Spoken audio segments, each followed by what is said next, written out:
let's get started. So we have our client, our partner, um, Balance of Nature, here to present with us. And for those of you who do come to a lot of webinars, you know we haven't really done this format.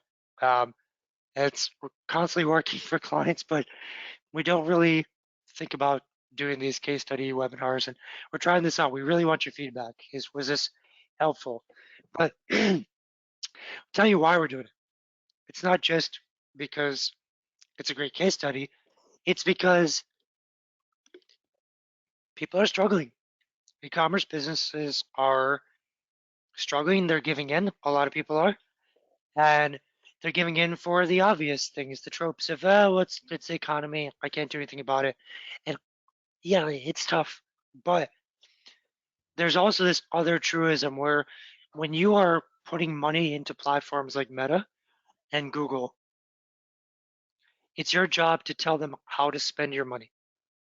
And if an expert can go into that platform and say, you're putting a lot of money in here, but you're not giving the right instructions for that platform to spend your money. And if you change the instructions, you can get a lot more sales out of it. And we believe that's happening throughout e-commerce. And we thought that that was happening with Balance of Nature. And in the first 4 months of taking over, we doubled the return on ad spend. By month 4, we increased the return on ad spend by 187%. And this is with an ad spend level that most digital marketers would dream of.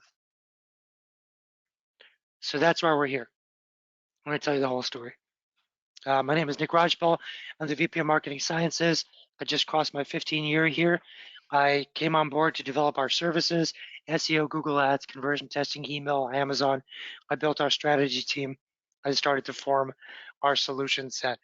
15 years later, the company's grown quite a bit. I continue to be the face of the company, and I'm out here doing these webinars to keep people excited about e-com. Aaron, if you can introduce yourself, please. Sure. I'm Aaron Kowaleski. I'm a senior e-commerce marketing strategist at Exclusive. I handle day-to-day account rep duties. I work closely with Brett on his account and many other clients. And yeah, I've been in the industry for about 11 years now, working closely with Google, Bing, and digital advertising across the board. So very exciting to be here. And Aaron was our client. That's I how was we actually, met. yep. Yeah. And we made some impact on him, and now he's part of our team to make an impact for other businesses. By the way, Arpana just said hi as well. Hi, Arpana. How are you from Delorian Bach? Thank you for all your continued support. So just really quick, we are mainly trusted by emerging brands where a lot of people know their names, but they're not absolute household names. We also have household names that want to work with us because we're a performance agency, and if you need marketing to give you better financial output, we're usually the ones to go to. We do treat marketing in a slightly different way. We manage around 15 different channels. 10 years ago it was 6 channels, now it's 15. And we do so in a way that's almost like one platform. We try to treat all of it in one platform. We actually have a technology that helps us look at it as one platform. And instead of making channel by channel decisions, which we do, and we'll talk about what it means to get the best out of a platform, at the highest level, we try to think about getting awareness, consideration, conversion, loyalty, and advocacy using and deploying these 15 channels. So our strategy team, our specialists, and our technology work together towards this vision. But it's all founded on this EDW, this enterprise data warehouse where all the platforms come together, and we have created a single platform. Gives us a much more simple lens to plan and to hit targets. And we're joined here by our client, Balance of Nature. Brett, thank you so much for joining. If you can introduce yourself, please. Hey everybody, yeah, my name is Brett Flitton, and so I'm the director of marketing and the director of digital media at Balance of Nature, and I've had 15 years of digital marketing experience, and so this has been a pretty fun. I mean, it's digital marketing changes all the time, so it's pretty fun. But at Balance of Nature, I've been here for about 4.5 years, and there's been exponential growth from when I first started to till now. And it's been a fun journey, and it's been really exciting.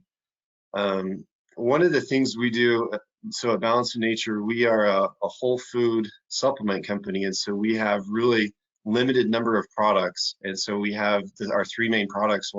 And they're all whole food produce into a supplement. And so we have one that's a fruit supplement, and another one's a vegetable one, and then another is a fiber and spice. And so we really are different from a lot of companies where we don't take any extracts or synthetics or isolated chemicals or anything. We take literally that apple or all the produce, we freeze dry it, blend it up, and put it into capsules. And so everything is 100% produce, and we really stand by the quality of our products. The company was started about over 20 years ago by Dr. Douglas Howard. And so as we started the company, it took a while for it to kind of get rolling. And then the last few years, we've just really, really taken off. Some of the history of the company and getting around to why we started working with Exclusive Concepts is, as we started, the company was, and when I first started with the company was really heavily focused on traditional media. And so it started off on talk radio. And so our advertising was heavily focused on that traditional media, radio, and then eventually into TV. And most of the sales were coming through our call center. And so over the years, we had kind of started moving over towards more of a digital ordering process, digital ads, and doing that. And we were even a little slow to the game. Like really, when I first started working here, I was a little surprised at how behind we were in some of the digital aspects and how well they had figured out the TV and the radio side of things.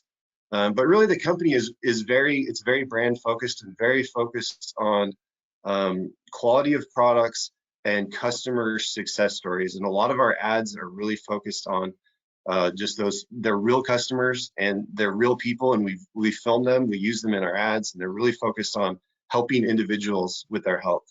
And so those values are really important to the company. Our products are good for everyone. I mean, anyone from pregnant mothers, newborns, kids, anyone up the whole scale, anyone can take our products. But our marketing really resonated with the older generation, and I mean 45 to 50 plus was where it really resonated with, because people have ailments, they're getting older, they start realizing I need some better nutrition. And so that's really why the company was created, is to help people get the nutrition they need naturally. And so as we went through a lot of the marketing challenges we had of targeting a little bit of an older demographic, getting into digital was one of the ways. As we got into digital, Meta was one of the ways that we really wanted to do that. And we've had some challenges along the way. And so there's one of the ways we kind of struggled is we kind of got our campaigns running and we tried to scale, and it just became inefficient. We were pushing down the gas pedal and just things started falling apart. Like we couldn't get the growth we wanted. COVID happened, and it actually helped our company quite a bit because people are looking for nutrition. But the problem is conversion rates started going down. Things got more expensive, and it was harder to convert customers. And so with our ad spend on traditional media, which is pretty expensive, we were looking for ways of optimizing that spend and looking for ways to be more efficient. And so going after retargeting, optimizing those campaigns, being more efficient with our ad spend, and doing that on the digital side was really important to us. And so we started looking into things. And actually, I met Exclusive on one of your guys' webinars. And so the same here, I ran into Exclusive. We decided that we did need to hire someone, and so we were considering hiring or working with Exclusive. We met with them, and some of the ways that they suggested to do things, some of the projections they gave us, like we were really excited about it. And I think one of the things that really sold us is we could the next day have an expert team at our disposal. That instead of just having one person working on things, we could have a whole team of people to help us expand into new platforms like Pinterest and TikTok, and optimize our current campaigns with people that know what they're doing. And that's really where we decided to work with Exclusive. Thanks, Brett. Brett, that was that's very kind of you. Yeah, we we don't get to choose all of our clients, but we try to. But, we try to think about whether we can do what they're asking of us, whether they have realistic expectations, whether the market likes them, and not every business has to fit all these criteria, but there are a lot of criteria that I think balance of nature fit for us. The two, I think, the first two are almost always mandatory. We we need to know that there's a market that's fairly large, and it's ubiquitous in kind of some form of homogeneity. People act a certain way, and the market is measurable. The second thing is that there's some history of people in that market being introduced to the product and liking the product, choosing to buy at face value, at the value proposition and pricing, using the product, buying it again. That product market fit was so strong already for balance of nature, which basically meant to us that as long as we can get marketing in the right direction, people are going to buy this product. We have to get in front of the market and they're going to love the product. So all we had to do is kind of fill that wedge. But there's other things as well. When talking to Brett and his colleagues, um, we knew that they valued performance. It wasn't about make my brand like the most, flashy brand in the world. It was what can we do to get our investment to yield better financial results. That's us. That's what we do. And the second was it didn't matter how hard it was to get performance, they were still optimistic about investing in Meta. They didn't say we put a lot of money in, it didn't work out, let's back out and stay conservative for the rest of our lives. They felt like they could keep going, and there was a path there. And finally, just a cultural fit. Every single conversation we had with the Balance of Nature team was probably as energizing as the supplements that they sell. It was always positive, and I mean that's what we wanted to bring the positivity into this presentation. With that, Aaron, I'm going to pass to you, but I'm also going to give you some controls here. Okay. So let me know if you can. Uh, You should be able to click right through. Folks, we can only do this live. It can't be done before. You're good to go. okay. So obviously we're going to talk through the meta strategies and our performance. We're going to talk through kind of our 4-month plan, the strategic plans we made, and then the results over those 4 months. And then we'll touch into the lessons learned over that period, and then we'll wrap up and Nick will take over with the looking ahead. So let's talk about kind of our strategic phases over the first 4 months of taking over the account. Of course, we're starting with a formal audit. This included a competitive overview where we really looked at the ads that our competitors were running in like-minded brands, and also Balance of Nature. What were they currently running in their ads? We reviewed the previous quarter's performance year over year. This allows us to provide recommendations for improvements across the campaign structures, targeting criteria, and the ad content itself. And once we have all of these pieces, we can provide a much better suggestion around how the investment is currently distributed and what we would do differently.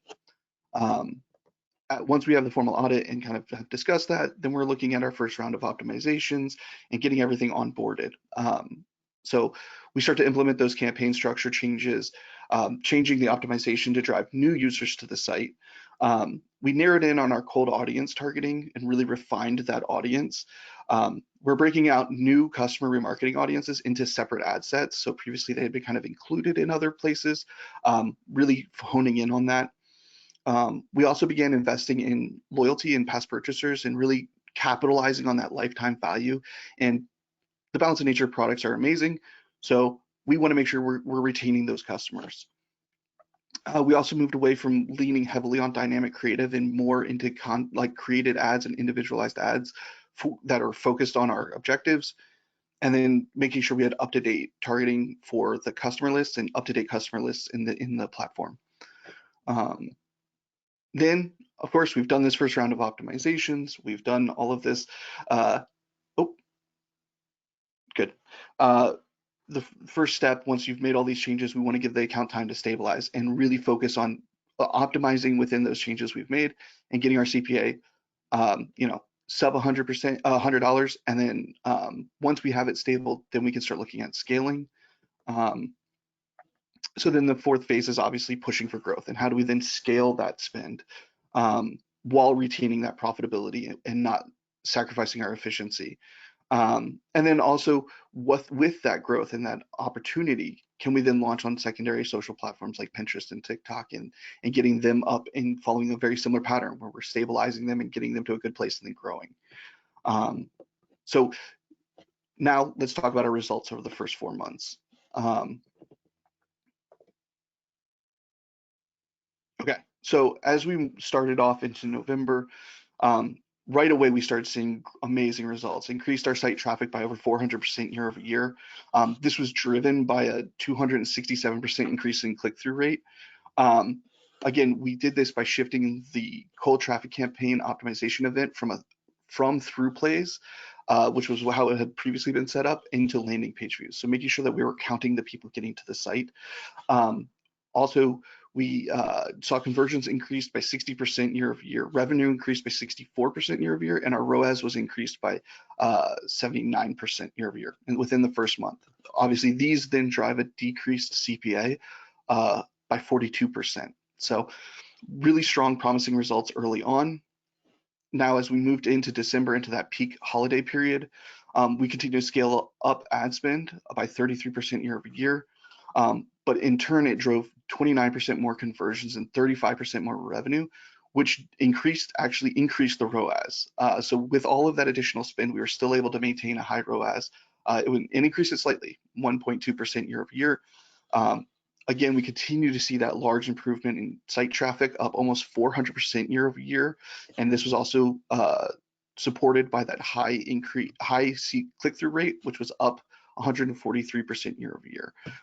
And that's the theme. We've managed to maintain a much higher click-through rate throughout this period. In November, we had launched an Advantage Plus shopping campaign, and it had become a top performer very quickly. So we increased our ad spend through December significantly, but again, we saw 148% ROAS increase there. And then also during this peak holiday period, obviously the December holidays, we ran a promotion, 25% off with the free fiber and spice bottle. This resulted in over 2,000 conversions at 154% ROAS. And we'll talk about this a little bit too later, but the free fiber and spice promotion was kind of a multi-fold promotion because the Balance of Nature team really wanted to drive additional awareness around that product. So it was a great fit to help get those products in people's hands, and knowing that this is such an amazing product, they're going to come back and buy again. So it was a twofold promotion, and it worked amazingly well for the team. As we moved into 2023, into January, obviously coming out of that holiday period, we decreased ad spend slightly, but we were able to capitalize on the lower CPMs after the holiday period, and continue to see the increased site traffic, both month over month and year over year. The click-through rate continued to increase year over year. Now it was up 108%. And we did drive slightly fewer conversions during the January month, but we were actually able to still increase revenue due to an increase in AOV of 3% month over month and 11% year over year. We saw our cost per purchase, or CPA, continue to decline. It was down 24% from December and down 43% year over year.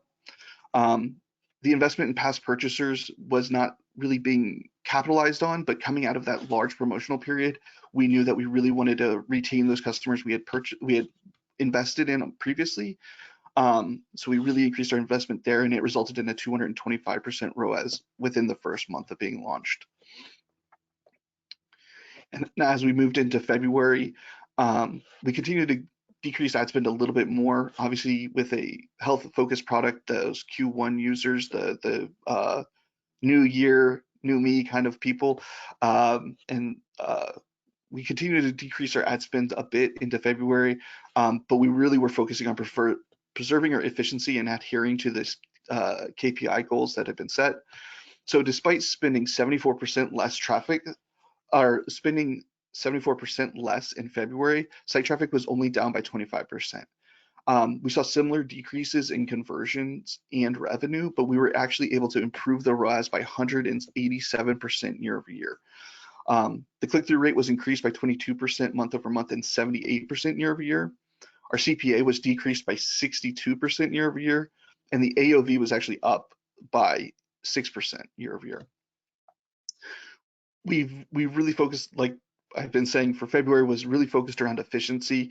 So we really got efficient on our cold prospecting, with increasing the conversions by 10%, revenue by 9%, and the ROAS by 214%, despite us spending 65% less. So we actually cut spend by 65% and saw a 10% increase in conversion and 9% increase in revenue.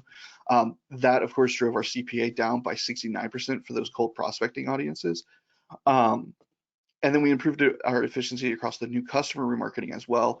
It was up 185% in ROAS year over year, and down 63% in CPA. So just really leaning into that heavy efficiency year over year, and just seeing great results. So talking through some of the, lessons learned.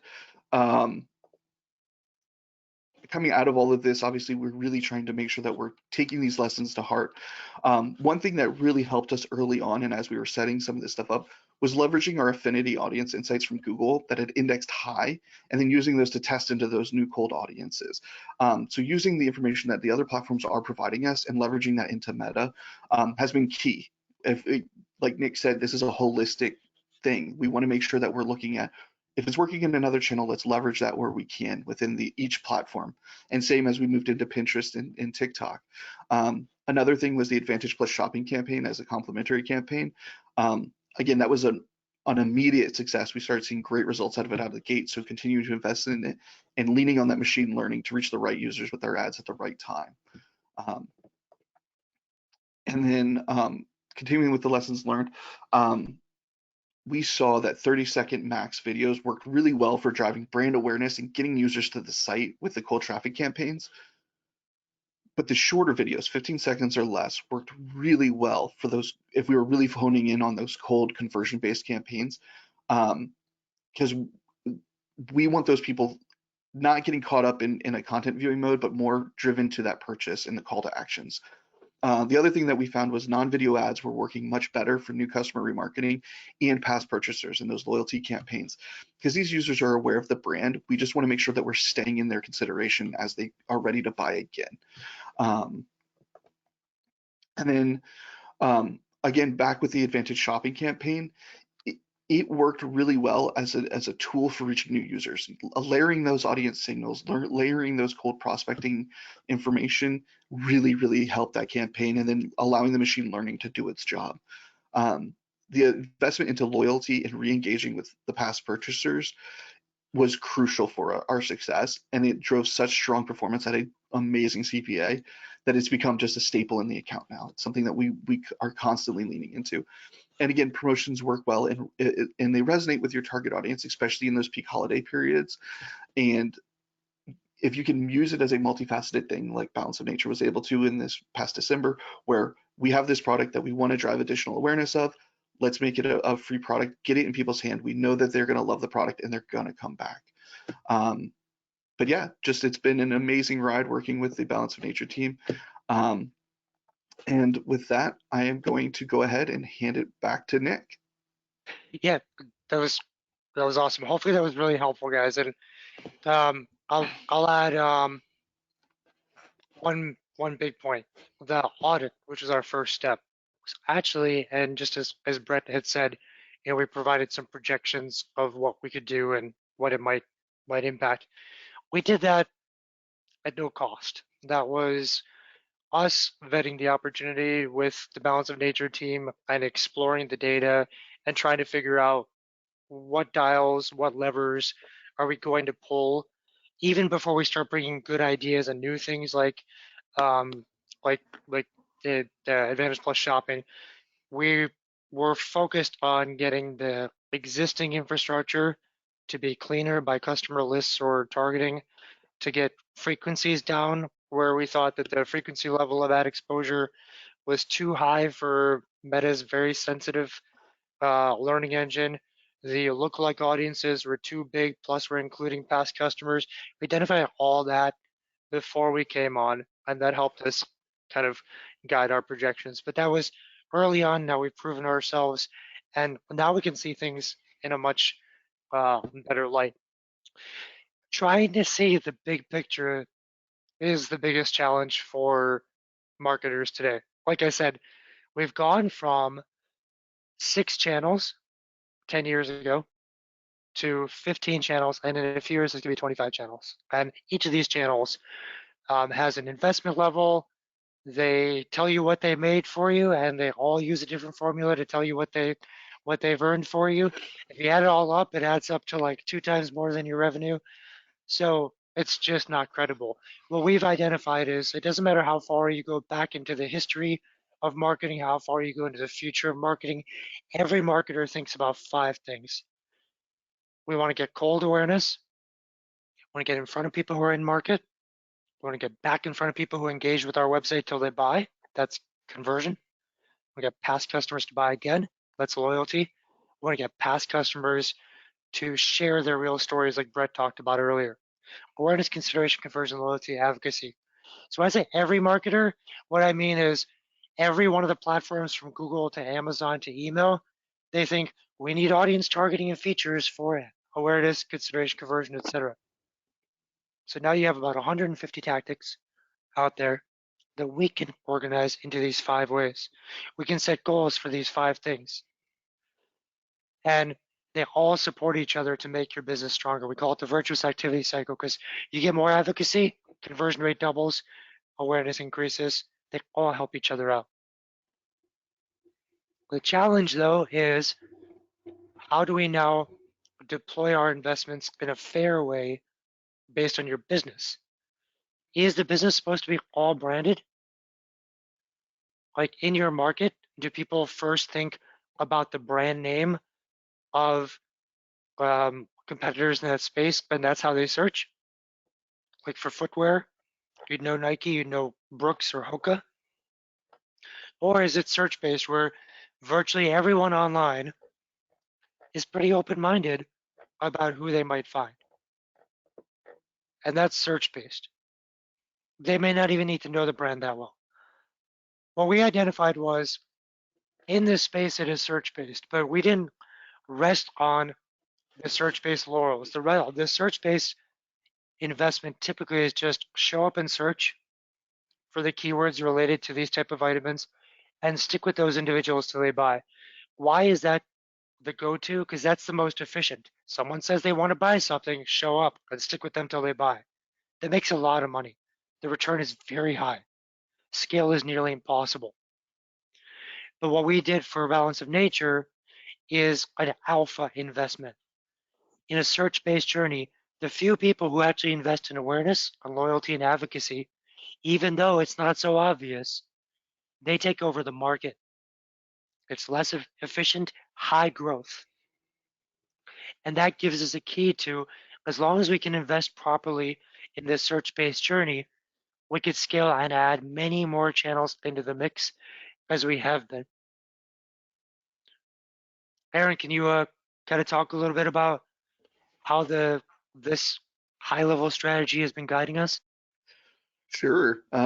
So obviously, as Nick was saying, is we can invest in these other channels and with an alpha distribution where we're being much more aggressive and knowing that we're going to see the results of those across over time and throughout that investment.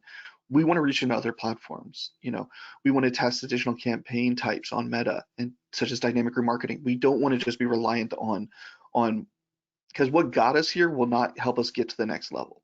We know that what we've done in the past will not continue to see us grow. It may maintain our place in the market, but we will not see growth out of just maintaining what we've done in the past. And also reaching into new creative types and new ad locations like Pinterest. Totally different market, but we know that we can take the learnings we have and layer them on at Pinterest. Also beginning to run conversion-based campaigns on TikTok. We've got these tracking pixels and the conversion actions installed, and we've got these opportunities to really lean into what we've seen working and utilizing the Balanced Nature team, who have been amazing and have produced some great content for us, and really leveraging those things, this real great brand image, to just make sure that we're reaching these customers no matter where they're at and where they're searching, or shopping. People use TikTok and Pinterest to shop. Let's make sure that we're getting in front of them on their journey to these purchases. Yeah, and so far, these decisions that have come from our playbook have actually been panning out quite well. Pinterest, TikTok, they're performing. So the prediction has been coming through once again. We got to stay ahead of predictions, got to make them with a lot of thought or good logic behind them. But it's nice to see that it's all been working out. Folks, the work that we did with Brett and his team is work that we can do with anyone who is saying, I've got a few agencies, they don't actually work together. I've never treated things like one platform or one strategy. No one's ever told me that, it'd be different for a brand-based versus search-based. I'm curious to learn more. We would study your business, study your competitors, figure out your search based versus brand-based, figure out your segmentation, start to come to the table with channel mix recommendations. We do deeper audits of Meta, like we did for Balance of Nature, or Google Ads, Pinterest, TikTok, MSN, SEO, email, Amazon. Like I said, there's 15 channels. We don't charge for this, but we do offer it. So I'm going to go ahead and let us know if you're interested in this. And while that's up, let's see if there's any questions here. Ryan said, "Oh, Ryan, this is a similar question that we're just chatting about this before we started. Balance of Nature shift their ad spend from radio/TV to digital, or do they keep those traditional channels and just expand the budget to include digital?" You want me to answer that one? Please do, yes.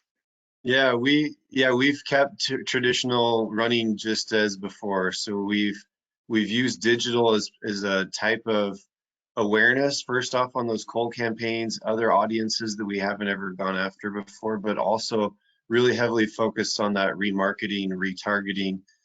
People hear our ads or see the ads on TV, and it takes some frequency for those people to still want to go buy it. It's not just hear it, go buy it. They still have to see that. I mean, they see that enough times that they start looking online for either other examples, or we retarget them with an ad and they see it again. And so we've used that digital to help as a conversion tool. Was one of the main drivers of it is helping that conversion. But then another part of it is going after those new audiences, that cold traffic, places that haven't ever seen our brand. So we do both. It's layered in. Awesome. Folks, feel free to ask other questions. That was a really insightful question. Actually, one that like I said, we just talked about that before we went live. But if we don't have any questions, then let me close this out. Thank you, folks, for answering the poll. Hopefully this was helpful. We'd like to do more of these if people are interested in us doing more of these case studies for different channels, etc. Please do fill out the survey and let us know. Brett, thank you first and foremost for being amazing partners and trusting us and allowing us to work with you guys, but also for coming here to tell your story. Oh, we do have a question though. Aaron, you can take this one. What's an Advantage Plus shopping campaign? It is a newer ad format, campaign format that was released by Facebook I think late last year, second quarter, second half of last year. And what it is it's a shopping style campaign, which is, feed and product focused. But it also has a few other components. But it is a new campaign format inside of the Meta platform. And it is really heavily focused on allowing Facebook's automation and its machine learning to really help you optimize your bidding and things like that. So very strong campaign format. Awesome. Thanks for that question, Bill. Yeah, Um, thank you, Bill. if if there's any other questions, well, if we see something come through, we'll answer it. But if not, then thank you, folks, for spending time with us on a Thursday. And Brett, thank you again. Aaron, thanks for telling the story of uh, of how the team has been tirelessly working on this to get those amazing results. And like I said when I started, folks, um, if your business is down and um, sure, a lot of things are happening around us, but my God, if there's anything we can do to increase the performance of the investments you're already pouring your money back into, it's got to be done. It is a responsibility of the performance agency world to squeeze a lot more juice out of it. So, last pun of the day. Thank you, folks. Have a good one. And thanks for, oh, Aaron, yes. Ryan had a question about uh, does Balance of Nature create the ads and Exclusive places them, or does the Exclusive create the ads too? Um, Both. Most of what we're doing, a lot of the content that's we're utilizing has been created by the Balance of Nature team. They have an amazing department. Uh, Division that is doing a great job with a lot of the creatives. But then there's also times where we need to edit them, or we may need to produce a piece of content. That is always an option as well. Um, and so it's a bit of both, but predominantly with a client like Balance of Nature, where they have an in-house team that's doing excellent work and they're already producing a lot of content, including video for TV. We're going to lean on what's working for them and what they know the brand as, incredibly well. So we absolutely trust their vision with the ads. We're providing guidance. We're absolutely providing kind of what we think and what we need and what we're seeing work and lots of feedback. But it's definitely a mix. And Matthias, you asked a great question here. There were a lot of numbers that we shared. Are you able to just share actual ROAS or CPA, not just percent changes? Out of respect to the client, we've not we've tried to anonymize some of the numbers as best as possible, but what we'd like to say is that by the fourth month, we had a year-over-year return on ad spend, whatever it was, increased by 187%, so virtually tripling the benchmark return on ad spend, and our cost for acquisitions dropped by 63%. Hopefully that's helpful, just to put it in context and also be respectful to Brett and his team. Um, what do you see as a good return on ad spend? And we probably all would have different um, answers for that. I'll tell you what I think. I think return on ad spend is the wrong metric. And I'll just keep it as simple as that. I think return on ad spend has guided people towards a conservative marketing approach that has left a lot of growth on the table. Um, what we have been rolling out, we're testing it through as many clients as possible, is tracking customer lifetime value multiplied by average margin to find break-even cost per acquisition. We think that's a good way of planning what your target should be. And then we also take the collective of all the marketing costs, our fees, compared to all the revenue. That's called marketing efficiency ratio. We think those are better to work off of. Plain and simple, because return on ad spend through different attributions and different return on ad spend formulas is just not credible from one channel to another. But when you're investing in so many different channels, you need something that baselines everything together. When people see what their marketing efficiency ratio is, it starts to blow their mind as to how conservative they've been with return on ad spend in a way that was misguided. They've actually been leaving so much of their business growth on the table because the platforms were telling them something that was such a partial story.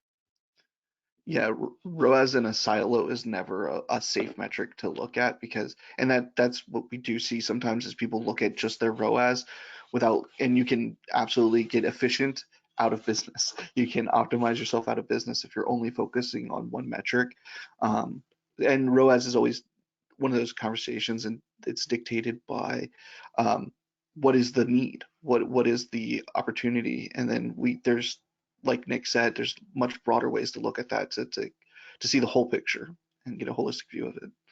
Yeah, and then sometimes we get tripped up when we look at a return on ad spend for a business that's using last click attribution, and the return on ad spend for Meta that might be driving all this incremental business looks like it's nothing, but it's the source of all your new business. But because you're using last click attribution, email's getting credit or your branded search on Google Ads. It's not fair unless you've come up with a formula that is really trying to get to the purpose of your marketing, like growth. Arpana, do you have feedback on how audience settings lookalikes in the how we should set Awareness.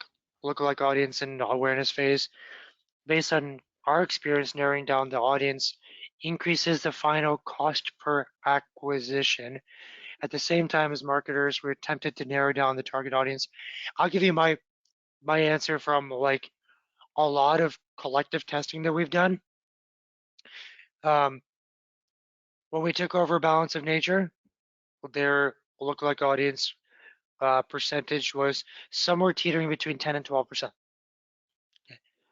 What happens with 10 to 12% is you're basically telling Meta, use your algorithm to find qualified people that are 10 to 12% similar to our audience. And they built their technology to work off of a setting that's around 5 to 8%. Anything less is too conservative, like you said. But anything over 8%, we start to see Meta just be like, well, we'll just give you anyone. It's the same thing with the frequency.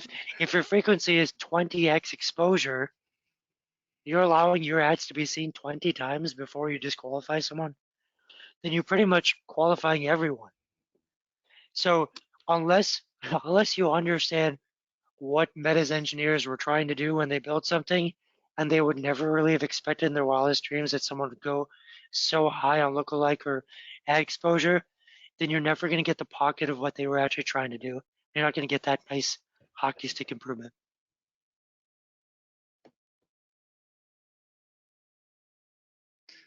Anything to add, Aaron? Nope, that's pretty spot on. And one Um, thing, I guess one thing I would add is kind of to what was said in the webinar itself. Um, Utilize the data you have. I mean, make sure that your audience targeting is correct. Don't ever hesitate to go back and review that and look at it again. But again, don't narrow it down to the point where there's either no reach or that it's just exponential reach. You definitely want to find a point where it's a sustainable volume, and optimized. awesome. Thanks, Arpana, for asking that question. Um, awesome. Unless there's any other questions, guys, these are amazing questions. Um, we're actually slotted for 13 minutes, so feel free to ask more, but we'll give it a few moments here, and if not, then for the third and last time, thank you folks for joining, and hope you enjoyed this, and hope you want more of these, but please do surface that feedback. For all of you who've asked for some next steps, can't wait to dive into your business and help find some gold for growth. Thanks everyone. Bye guys. Thanks Brett. Thanks Aaron. Yeah, yeah, Thanks, thank Nick. you.